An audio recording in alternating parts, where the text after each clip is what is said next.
Matondo mingi bama batata bandeko balandi ya Congo bololo. En tout cas, to pesi bino bayenge bambote na bino. Bambote na bino bama batata bandeko pambate lelo ezali ya solo penda mokolo mwa misato ya mposo bongo mokolo ya zomi na motoba na ya sanza ya mwambi mobu ya koto mibale na zomi na sambo tokomi bongo na ngonga ya zomi na libwa na miniti tukumitano na mitano ingi koloba ete ngonga ya sambo na miniti tukumitano na mitano ya sima ya nzanga. Bama batata bandeko lelo toye tout simplement kopesa bino bulletin d'information comme ekomami na yeme mfumu mwanda semi. Donc lelo tozana commentaire ya kopesa te toye tout simplement kopesa bino bulletin d'information oyo en tout cas yeme mfumu mwanda semi akomi, c'est-à-dire à travers ba Congo dieto bama batata bandeko yangwana ndako tangela bino mosusu ekozala na français pe mosusu ekozala solo pena na lingala. Alors yango na kotangela bino na pokwa na lelo. Alors wana nde toko clôturer na pokwa na lelo. Alors bama batata bandeko kasi liboso ya kobanda bandeko en tout cas situation ezali très explosive na kati na République démocratique du Congo. Bama batata bandeko pa wapi en tout cas bandeko na biso ya BDK bazali kosala bango chasse à l'homme. Malheur pe mawa mingi na bamabota mosusu baza ko trahir koteka bandeko na biso ya bundu ya Congo. Alors faites très attention bino bato ya mabota mosusu boza ko commettre un suicide collectif. Il faut boye bango. Alors donc il faut boye bango makambo bozali ko sala bino ba congolais o bazali na kati na mboka. Alors bokeba na makambo bozali kosala ya koteka bandeko na bino. Tokoti na révolution. Révolution pona ko se débarrasser na occupation toute rwandaise. Moto yonso tout ayebi ete mboka ezali occupé. Lokola mboka ezali occupé esengeli to se débarrasser na occupation. Ba oyo bazui courage ya kotelema ezali bandeko na biso ya bundu ya Congo pona ete to benga na occupation. Esengeli biso reste ya mabota tokoka kolanda bango pote tokoka kosilana na occupation. Alors donc bino boza na kati ya mboka boza ko s'associer na batuti rwandais pona koteka bandeko na biso ya bundu ya Congo oyo batelemi pona kosilisa l'occupation. Alors faites attention de votre ignorance car votre ignorance beaucoup fout yango très cher. Voilà. Bama batata bandeko bana lisanga atimati. Bosala keba. Bosala keba. Et puis toza ko kebisa pe na ba Congo traître. Oyo baza ko teka bandeko na bango baza ko bundela bango. Alors faites attention. La libération ezali likambo ya moto moko te. Ezali likambo ya bato nyonso. Ezali likambo ya fumu mwanda semite kasi ezali likambo ya Congolais nyonso. Ezali likambo ya libota na libota nyonso. Ça veut dire que ezali likambo ya Mongala, ezali likambo ya Mongo, ezali likambo ya Muluba, ezali likambo ya Motetela, ezali likambo ya Mosonge, ezali likambo ya Lokele, ezali likambo ya Bembe, ezali likambo ya Rega, ezali likambo ya Nkusu, ezali likambo ya Balandu. Alors donc ezali likambo ya moto moko boyete ya telema sala musala nyonso tu bongo bino boya kozwa kaka biloko boli yango na kati ya plateau. Non. Tolingi ba fenia na kati ya mboka te bitula eza banani. Boya bavanda kaka na computer mosala bango ka ko critiquer. Ko critiquer et puis basala kate forte ba bimisa bilongira bango pour que ba pesa mbela na bango pona mboka eko koza libéré. Kaka toza ko bunda biso toza ko bunda toza na besoin na leader te. Est-ce que na mboka nini o ezalaka ke boza na leader te o ya ko guider bino pona libération ezalaka te? Soki un leader azangi na kati ya société et comme une société anarchique boza ko bunda na internet? Non, pas du tout. Il faut ko bunda boza na un leader sur le terrain o yaza ko bunda po bino boza ko tindela yenguya oyo ye eza kokuta na ekuna et puis aza kobunda. Alors donc toloba ki libération toza na posa na libération et que libération tanga eza koya moko na biso atelemi kuna na kati na mboka pour la libération. Alors voilà bokomi na bino ko piétiner makolo. Alors donc, bozan na bino bato ya distraction, bozan na bino tout simplement ba collabo. Hein? Bozo zela moto moko boye, asale la bino, ayati la bino biloko na plateau bino bolia. Ezalaka te?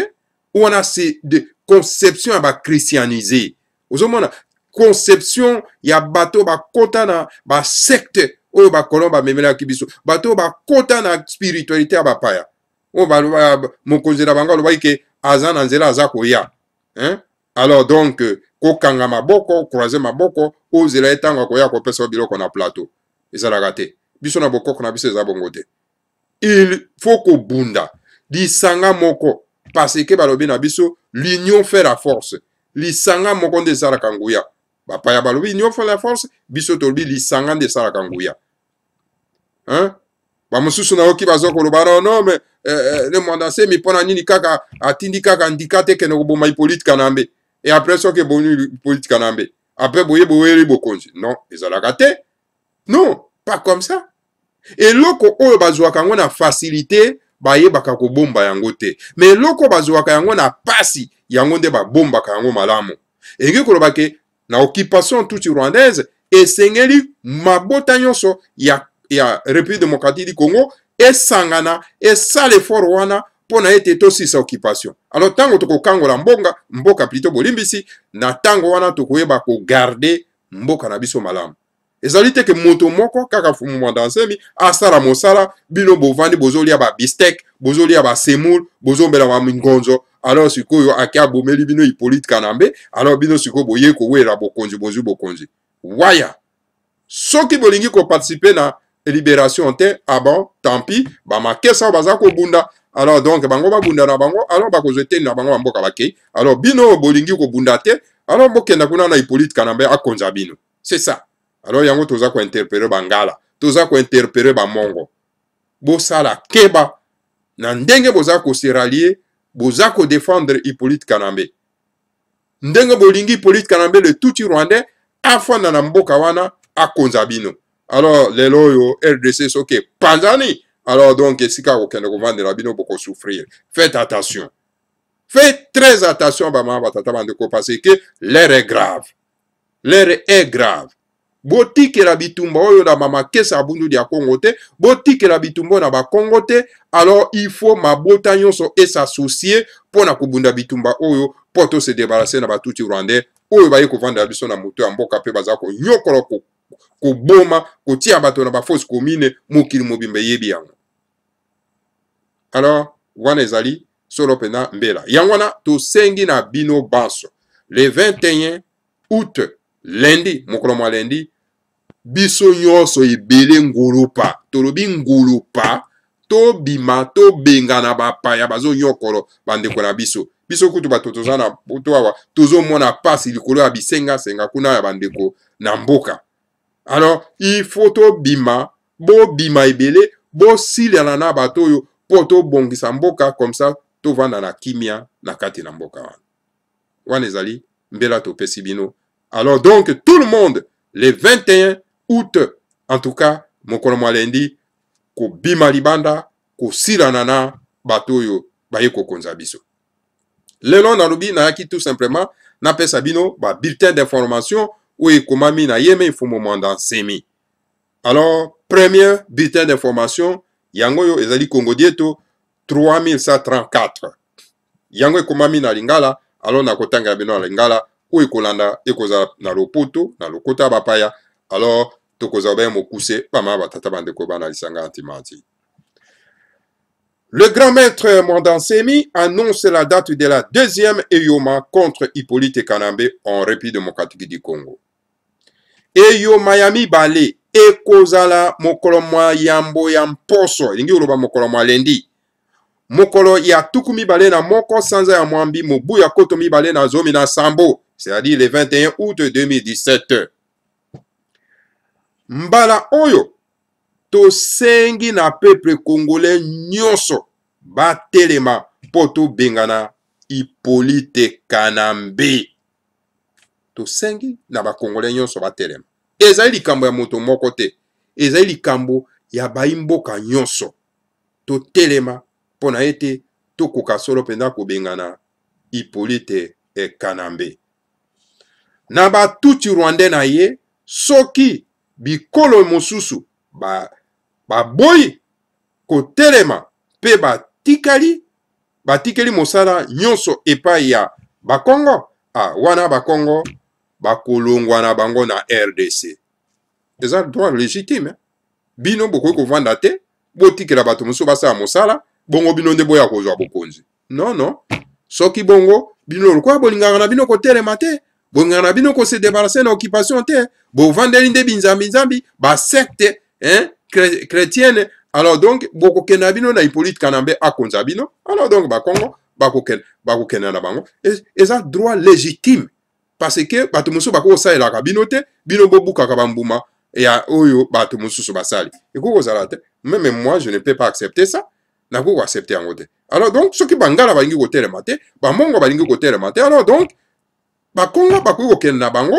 Alors biso sikoyo to souffrir.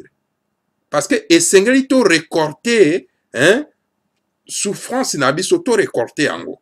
Parce que na bokozanga koyeba, kozanga kososolo yango esengeli vraiment to koka ko récolter fruit na biso na souffrance. Pamba te soki bikolo mosusu bandimi kozala coloniser na batuti rwandais, biso bakongo tokondima yango te. Tozali koyoka mawa mingi ete mokolo mwa minei ya sanza ya yambo na mobu ya koto moko na kama libwa na tuku mitano na libwa le 4 janvier 1959 bakongo nde basengaki lipanda ya RDC, kasi Lumumba azalaki kolabo ya baberge balingaki kumisa Mbuta Kasavubu te oyo amonela bino pasi na abako na ye.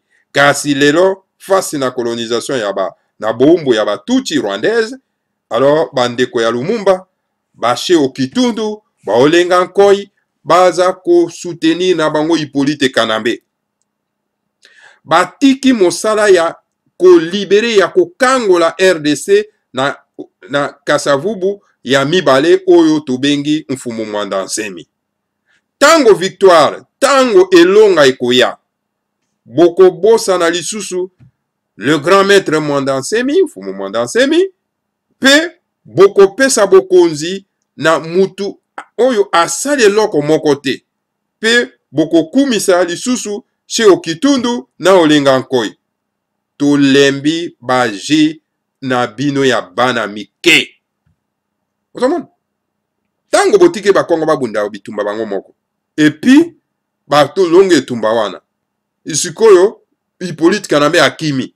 Bozo isu bokondi boko pesa ngona ba si okitundu. Ba ventire ba olenga koi. Ba ventire. Non. Bakongo balabi tolingi susu baje wana abana mikete. Mokolo mwa lendi, mokolo mwa yambo ya mposo. Mokolo ya tuku mibale na moko. Sanza ya mwambi mobu ya koto mibale na zomi na sambo. Enkolo mwa lendi le 21 août 2017.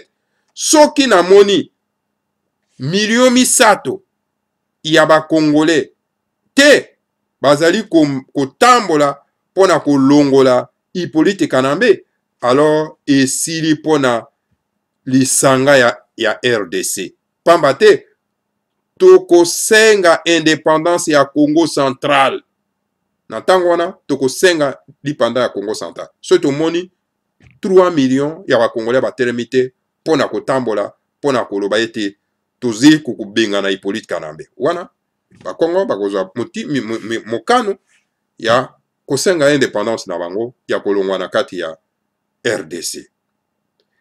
Alors donc tokosenga indépendance ya Congo central, capitale ekozala Kinshasa. Alors milimo ya bakoko, milimo ya bakoko na biso yango nde ekozala en tout cas na biso elongo moko ekozala na biso pe milimo ya bilima na nyonso ya Congo central ekozala na biso. Yango wana mutu ako combattre biso akozala te. Ingeta ibobo.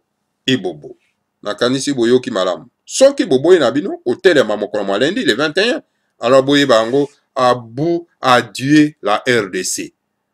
Alors donc, Congo, bakosenga indépendance na bango. Alors donc, capitale ekozala Kinshasa.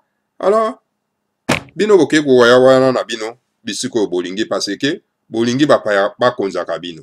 Voilà, on ezalaki solo penda bulletin d'information au Congo Dieto, hein, au Tiko Pesabino, numéro 3134. Tozali koko bama batata bande ko sengela na Pesabino ne fils que 2 ou 3 Congo Dieto oyo tolengeli pona bino na pokwa lelo. Lolo ezali tout simplement ko Pesabino solo penda hein, bulletin d'information ngo tobengi Congo Dieto, hein, bama batata bande ko pona ete bande ko na biso bakoka ko comprendre mai oyo les grands maîtres de la sagesse Congo a commis. Donc voilà, bama batata bande ko donc tozali au bele kokoba, hein, na pokwa na lelo bama batata bande ko Congo Dieto yami bale yango tozali kotangela bino bama batata bande ko. Donc bon, bozala na moins patience parce que ordinateur ezali un peu trop lent. Yangwana bama batata bande ko pona kufungwama eza kosala moi kokoso. Congo Dieto ya mibale ezali Congo Dieto 3143. Le grand maître Nemandansemi donne les messages importants suivants au sujet du deuxième Eyoma qui aura lieu le lundi 21 août 2017. Nalikambo etali solo pena Eyoma ya mibale. Eyoma ya suka. Eyoma ya suka. Alors bama batata bandeko. Bopika. Wane sika bakongole bakotomboka. Nde sika bakotelema. Oya kotelema te. Esili na ye. Okozonge sika yo utaki. Lors du premier Eyoma, qui a eu lieu le 7 août 2017, Hippolyte Kanambe a fui et est allé se réfugier au Rwanda. Mais les Che-Okitundu, les Olengankoi, les Lutundula, les André Kimbuta, les Atundu, etc., qui sont restés à Kinshasa, lui ont téléphoné de rentrer à Kinshasa pour venir continuer la colonisation tuti-rwandaise du Congo qui leur profite. Hein, vous entendez, monsieur? Hippolyte Kanambe était déjà en fuite, hein, lors du premier Eyoma du 7 août 2017. Hippolyte Kanambe était déjà parti au Rwanda parce que c'est son pays naturel, son pays natal. Alors donc il était déjà parti. Et voilà, chez Okitundu, le Olengankoi et les autres, et voilà, ils ont téléphoné à Hippolyte Kanambe, écoutez, vous pouvez rentrer, donc la situation est sous contrôle. Voilà, les gens qui ne vous aiment pas, ce sont ceux-là. Car si tous les collabos congolais d'Hippolyte Kanambe ont fui, ces derniers n'osera plus rentrer au Congo, la République démocratique du Congo. Mais, assuré par les traîtres congolais, à sa solde, Hippolyte Kanambe est rentré au Congo, en République démocratique du Congo. C'est pourquoi, le lundi 21 août 2017, le peuple congolais révolté doit s'attaquer particulièrement à Olengankoi, à Mende, à Che-Okitundu, à Lutundula, à Félix Tshisekedi, au barreau de l'UDPS, de Baluba et à tous les traîtres congolais. Si nous savons d'avance où se cache et que nous nous attaquons à leur maison, alors à leur maison secrète, où ils se cachent, ils seront obligés de fuir tous. Ainsi, Hippolyte Kanambe ne reviendra plus au Congo parce que ses collabos congolais ne sont plus là. Peuple congolais, mes chers compatriotes, avant le lundi 21 août 2017, renseignons-nous sérieusement où se cachent ces collabos d'Hippolyte Kanambé afin que nous puissions nous attaquer à leur maison secrète, où se cachent. Nous sommes déjà renseignés que André Kimbuta, par exemple, se cache à Kinsenso. Ainsi, c'est par, excusez-moi, monsieur frère, ainsi, c'est par là qu'il faut les surprendre parce que ceux qui connaissent cette maison existent. Et ceux qui connaissent là où se cache Chadari, Atundu, Matezolo, Kalev, Kalunda Montov alias Kalev, et tous les traîtres congolais, excusez-moi, vont nous indiquer le lieu où se cachent ces traîtres afin de les surprendre par là, de les détruire et notre victoire sera complète car Hippolyte Kanambé ne peut plus revenir au Congo s'il y a plus ces traîtres qui lui facilitent la tâche. Ingeta, Ibobo, Ibobo.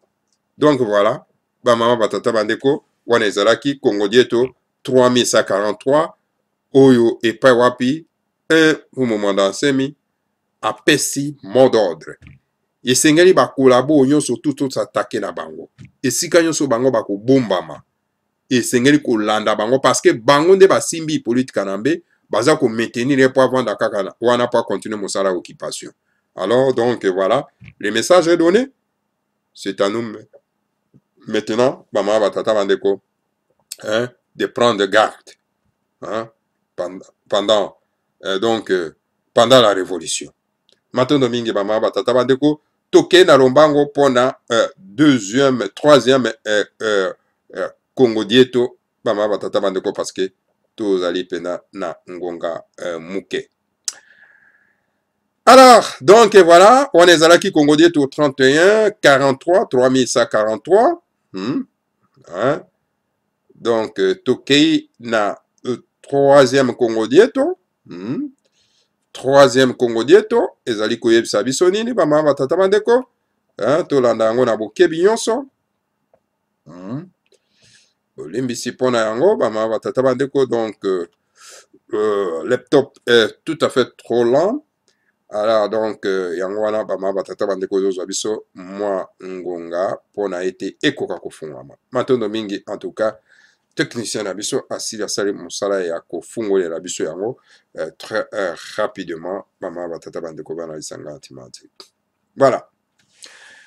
Congo Dieto 3138 3138. Les grands maîtres Mondansemi regrettent pour les lumumbistes de la République démocratique du Congo. Je le répète 3 fois que c'est le président Kasavubu et son Abako, Alliance de Bakongo, qui ont libéré ces pays aux zones coloniales belges. Voilà, c'est Kasavubu qui était l'artisan. Mais, comme certaines communautés de ces pays n'aiment pas les Bakongo, ont glorifié Lumumba qui était un collabo de la sûreté belge et ont désigné ont dénigré, je m'excuse, injustement, le président Kasavubu. Néanmoins, en tant qu'un grand maître de la sagesse Congo, qui connaît l'histoire du Congo, le grand maître Mondansemi sait que Lumumba n'a jamais promis une nouvelle colonisation tutsi-rwandaise. Car Lumumba nous a dit que la République démocratique du Congo est libre à jamais. Ainsi, ceux qui soutiennent Hippolyte Kanambé et la colonisation tutsi-rwandaise du Congo sont des lumumbistes qui font le lumumbisme sans l'esprit de Lumumba. Ainsi, tous les batétés là qui soutiennent Hippolyte Kanambé font pleurer Patrice Lumumba. Il s'agit de gens comme Mende, Lutundula, Sheokitundu et Olengankoi du Rassemblement. Nous regrettons que le patriarche Kizenga, qui est le président d'Ipalou, Parti Lumumbiste unifié, et qui était le vice-premier ministre de Lumumba, puisque aujourd'hui soutenir Hippolyte Kanambé. Comment voulez-vous que les Bakongos qui tiennent à l'indépendance totale de ces pays puissent marcher avec des pareils gens, des Bandundu, hein, des pareils gens de Bandundu, qui vraiment sont versatiles à l'infini et qui sont prêts à vendre la souveraineté de ces pays pour des pacotilles. Ingeta, Ibobo, Ibobo. Voilà. Bama batata bandeko donc bo comprendre ndenge nini bakizenga oyo bazalaki solo penda ba vice-premier ministre na époque ya Lumumba, hein, et puis Lumumba alobaki était vraiment le Congo est libre qu'à jamais. Alors tala bakizenga bango lelo oyo baza kosala na Hippolyte Kanambe oyo azali tout Rwandais oyo ko coloniser na bandeko na ye la République démocratique du Congo. C'est la honte. C'est vraiment la honte, Bama Batata Bandeko, ce que font nos frères de la race bantou. C'est vraiment la honte. Alors donc voilà, nous continuons. Nous continuons, mes chers frères et sœurs, parce que nous n'avons pas vraiment assez de temps. Nous avons dit que nous allons tout simplement lire le Congo Dieto qui est écrit par Fumu Mwanda Nsemi. Alors, nous n'avons pas de commentaires à faire, tout simplement à suivre nos passés écrits. Voilà. Mes chers frères et sœurs, nous continuons. Alors, nous passons au Congo Dieto 3137. Le grand maître Fumu Mwanda Nsemi fait comme Emery Patrice Lumumba a fait au mois de mai 1960. Lisons peu attentivement ce Congo Dieto.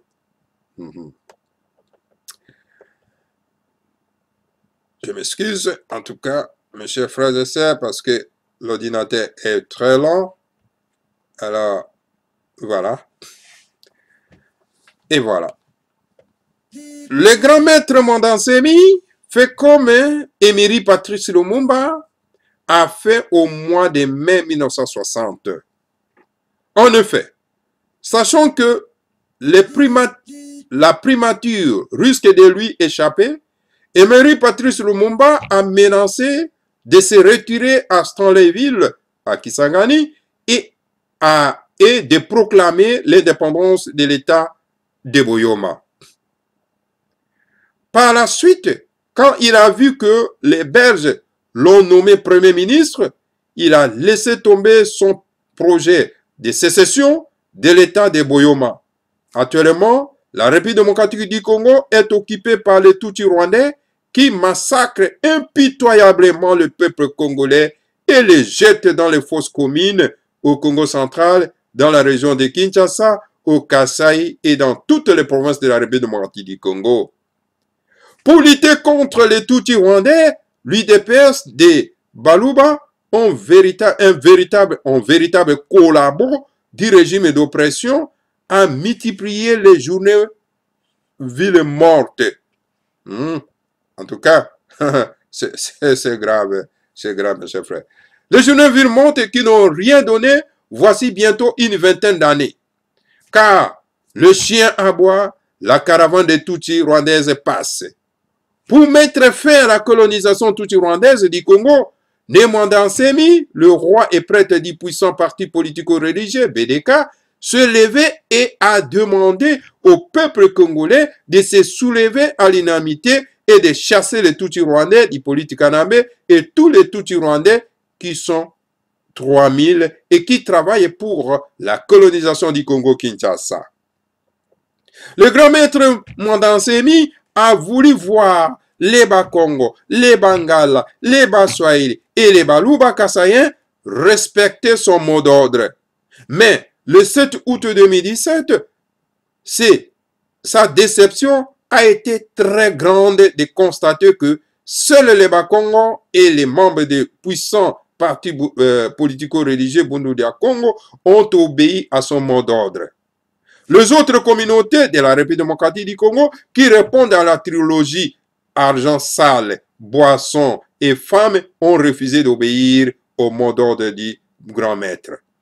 Et les Batetela, frères d'Emery Patrice Lumumba, tels que Olenga Nkoyi, Séoki Tundu et Lutundula préfèrent soutenir Hippolyte Kanambe, le grand patriarche Kizenga, qui est le chef d'Ipalou, parti unifié, a fait alliance pour soutenir Hippolyte Kanambe. Le Mongala Atundu préfère soutenir Hippolyte Kanambe. CG Sale n'a pas commencé aujourd'hui, car lorsque les Bakongo ont demandé l'indépendance en 1959, beaucoup de communautés congolaises étaient contre cette indépendance parce qu'ils ne savaient rien de ce qui c'est l'indépendance. Et si l'indépendance est venue et à cause de la détermination du président Kasavubu et son Abako, alliance des Bakongo, après que les Bakongo ont, on dirait, toutes les souffrances, les autres communautés se sont mis à glorifier Patrice Lumumba et désigner le président, et dénigrer plutôt le président Kasavubu qui s'est sacrifié pour l'indépendance. Aujourd'hui, c'est le grand maître Mfumumanda Nsemi qui court tous les dangers pour libérer la République démocratique du Congo de la colonisation tutsi-rwandaise. Demain, quand le Congo sera libéré de cette domination tutsi-rwandaise, on va glorifier Olenga Nkoyi, Séoki Tundu ou Lutundula, les frères de Lumumba, et donner le pouvoir à des Congolais qui n'ont rien fait. Incorrigible, les grands maîtres Manda Nsemi donnent le mot d'ordre d'un second Eyoma en République démocratique du Congo. Cet Eyoma aura lieu le lundi 21 août 2017 et cet Eyoma commencera à 9h du matin, c'est-à-dire à 9h du matin, c'est-à-dire à 8h, heure de l'Europe, 10h plutôt, heure de l'Europe centrale. Si les autres communautés congolaises laissent seulement aux Bakongo et aux membres du puissant parti politico-religieux BDK le travail de marcher et de libérer le pays, alors les Bakongo vont proclamer la sécession du Congo central et se retireront de la République démocratique du Congo qui sera divisée en deux, en République du Congo central, capitale Kinshasa, et en République du Lualaba, capitale Lubumbashi, Ingeta, Ibobo, Ibobo. Donc voilà, les grands maîtres Manda Nsemi, les chefs saints de la race Bantou de l'Afrique centrale, les chefs suprêmes de Bondo Dia Congo, le roi et prêtre de Bantou, les députés nationaux de la RD Congo, Kinshasa, le 13 août 2017. Voilà, Bama Batata Bandeko Banali Sanga Antimati, Wanezalaki donc Congo Dieto 3137 bulletins d'information Oyo, les grands maîtres de la sagesse Congo, Asili Soropeda, Ko Pesa na Biso pour besoin pour prendre connaissance. Voilà, Bama Batata Bandeko Banali Sanga Antimati, Nakanisi en tout cas, Tokogi Kosuka na Biso, Nano Awa, Bama Batata Bandeko, hein?